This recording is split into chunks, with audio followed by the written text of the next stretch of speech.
मंत्री विलासराव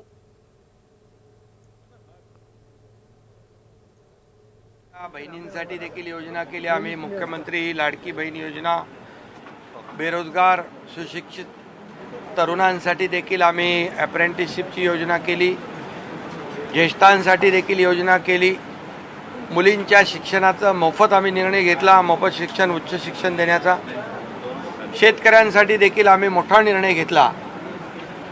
आणि त्याबरोबर आज सभागृहामध्ये आमदार प्रताप सरनाईक यांनी एक लक्षवेधी आणली होती आणि या लक्षवेधीमध्ये जे ज्येष्ठ नागरिक ज्यांना देवदर्शनाची इच्छा अपेक्षा असते परंतु सगळ्यांनाच काही ते आर्थिकदृष्ट्या परवडत नाही, अशा ज्येष्ठांना राज्य सरकारच्या वतीने मुख्यमंत्री तीर्थदर्शन योजना सुरू करावी अशी मागणी होती। त्यामध्ये जी काही देवस्थानं आहेत, हिंदू आहेत, चारधाम आहेत, आपली तिरुपती म्हणजे जे काही तीर्थक्षेत्र आहेत त्यामध्ये जैन तीर्थक्षेत्र आहेत, ख्रिश्चनांची आहेत, आणखी हिंदूंची आहेत, बौद्धांची आहेत, परमात्माची, सगळे जे काही लोक जे तीर्थक्षेत्र आहेत या तीर्थक्षेत्राची यात्रा ज्यांना ज्यांना करायची आहे अशा लोकांसाठी एक योजना करावी अशा प्रकारची मागणी होती।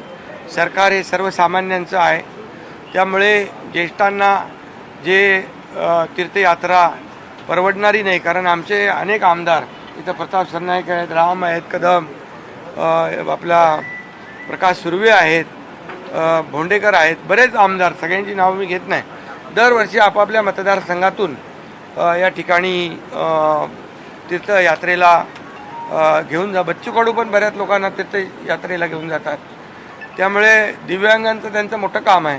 दिव्यांगांना देखील जे काही त्यांना सोयीसुविधा देणं खरं म्हणजे ते देखील एक पुण्याचं काम आहे। आणि म्हणून आज ही मुख्यमंत्री देवदर्शन तीर्थक्षेत्र योजना आज सरकारने सुरू करण्याचा निर्णय घेतलेला आहे। यामध्ये एक धोरण ठरवलं जाईल, त्यांचे ऑनलाईन अर्ज घेतले जातील आणि बाय रोटेशन दरवर्षी एक अमुक एक आकडा 5-10 हजार जे काही ज्येष्ठ नागरिक असतील त्यांना आपण शासनाच्या माध्यमातून हे तीर्थयात्रा त्यांची कशी सुकर होईल आणि त्यांना देवदर्शनाचा लाभ मिळेल। ज्येष्ठ असल्यामुळे काही अडचणी त्यांच्या असतात त्या दूर कशा होतील या सगळ्यासाठी सरकार सकारात्मक आहे। त्यांनी आज सरकारने आम्ही निर्णय तो घेतलेला है। भाई पवारांनी तुमच्यावरती टीका केली आहे। नहीं, ये सब उसमें जैसे देखो हज यात्रा में जाते लोग वैसे जैसे हिंदू है, क्रिश्चियन है, बौद्ध है और जैन है, ईसाई लोग हैं, ये सब है, सिख लोग हैं, और इनके जो तीर्थ क्षेत्र है जहाँ जहाँ उनको जाना है ज्येष्ठ नागरिकों को जो उनको सभी को कैपेसिटी नहीं होती है जाने की, आर्थिक जो उनकी अड़चन है इसके वजह से तो सरकार निश्चित रूप से इस मुख्यमंत्री तीर्थ दर्शन योजना को शुरू करेगी और हमारे ऐसे ज्येष्ठ लोग हैं उनकी यात्रा सुकर शरद पवारांनी तुमच्यावरती टीका केली आहे की बुलडोझरने आता तुम्ही जी पबवरती जी कारवाई करताय ते उशिरा सुचलेलं शहाणपणे असं त्यांचं म्हणणं आहे आणि बजेट म्हणजे शब्दांचा फुलोरा म्हटलेला आहे। बघा, पवार साहेब खूप ज्येष्ठ नेते आहेत आणि पब आणि ड्रग्स याला कधीच ते पाठिंबा देणार नाहीत, कारण तरुण पिढी जी वाया जाती आहे। आज पुण्यामध्ये आपण जे काही पाहिलं तिथून सुरुवात झाली आणि फक्त पुणे नाही, ठाणे नाही, मुंबई नाही, नाशिक नाही तर संपूर्ण राज्यभरामध्ये ड्रगची जिथे जिथे विक्री होते, ड्रगमुळे तरुण आपले त्यांचं आयुष्य बर्बाद होतं, त्यांचा परिवार चिंतित होतो। ते आमच्या ती मुलं जी आहेत ते आमच्या मुलांसारखीच आहेत. त्यामुळे सरकार ड्रग विकणाऱ्यांवर, ड्रग ठेवणाऱ्यांवर कठोर कारवाई करण्याची सुरुवात सरकारने केलेली आहे. त्यांची पाळंमुळं खोदून नष्ट करण्याची कारवाई सुरू केलेली आहे. शाळा कॉलेजच्या आजूबाजूला असलेल्या टपऱ्या असतील, दुकानं असतील, हॉटेल असतील, हे सगळं बुलडोजरने उखडून टाकण्याच्या सूचना मी दिलेल्या आहेत. आणि जोपर्यंत पूर्ण ड्रग मुक्त महाराष्ट्र होत नाही तोपर्यंत ही कारवाई सुरू राहील. एवढंच मी या प्रसंगी आपल्याला सांगतो.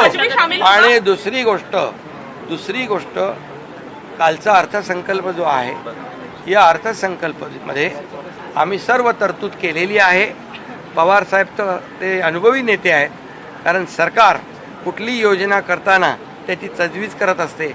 आज तर मुख्यमंत्री लाडकी बहीण योजनेचा GR काढला आम्ही आणि GR सभागृहात दिला विरोधी पक्षनेत्यांकडे. त्यामुळे हे सर्व GR निघतील, त्यांच्या खात्यामध्ये DBTने पैसे जातील थेट अकाउंटमध्ये. त्यामुळे कुणी याच्यावर आता राजकीय भाष्य करू शकतात, हे जुमले वगैरे, कारण ज्यांनी यापूर्वी खोटी आश्वासनं दिली, शेतकऱ्यांचे पैसे आम्ही कर्जफेड करतो, जे रेग्युलर कर्जफेड करतात त्यांचे 50,000 रुपये इन्सेंटिव्ह देतो म्हणून मागच्या महाविकास आघाडी सरकारने निर्णय घेतला, पैसे दिले नाही, पैसे आम्ही देतोय, त्याची पूर्तता आम्ही करतोय. त्यामुळे जे जे आम्ही बोललेलो आहे ते सर्व करणार. सर्वसामान्य माणूस, शेतकरी, कष्टकरी, वारकरी, महिला भगिनी, युवा, सुशिक्षित, बेरोजगार, ज्येष्ठ, सगळ्यांना त्याच्यात इन्व्हॉल्व केलेलं आहे. आणि मी कालच म्हटलेलं आहे, हे सर्वसामान्यांचं सरकार आहे आणि हे बजेट देखील हे सर्वसामान्यांच्या हितासाठी आम्ही केलेलं आहे. उद्घाटन केलं, त्याच्यामध्ये फक्त पांडुरंगाची मूर्ती आहे म्हणून जितेंद्र आव्हाड तुमच्यावर आरोप करतायत की तुम्ही पांडुरंग आणि रुक्मिणीला वेगवेगळं करून टाका. अरे आता त्याच्यावर काय बोलायचं, पांडुरंग आणि तिकडची माहिती काढावी पहिली. तीर्थयात्रा में हज भी शामिल होगा. तर या